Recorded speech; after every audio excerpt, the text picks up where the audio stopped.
Dica, hein? Dica de ouro. Às vezes você faz um reparo de uma direção hidráulica, ou às vezes faz um barulho na suspensão e você fica, procura a suspensão inteira e não descobre o barulho. Funciona aí, Juan, faz o barulho, vamos ver. Quer ver, ó? Faz o barulho. Ó.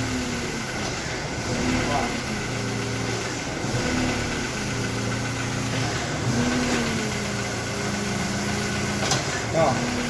Vendo o barulho? Ó, vamos ver onde que é, ó. Olha isso, ó. Vai, ó. Tá vendo, ó? O cano aqui pega no suporte, cano da direção hidráulica de pressão, quando chega a final de curso, e faz um barulho, tá vendo? Olha lá. Ó, segurar aqui, ó, vai, parou. Tá vendo aí? Ó, parou. Agora vamos prender ele aí. E é assim, às tem um barulho no carro que se mata aí, tá vendo? Pode ser um cano de direção hidráulica, na hora que chega o final de curso ele dá uma, aumenta a pressão ali e aí ele dá uma mexida forte. Beleza? Vai a dica aí, fica esperto.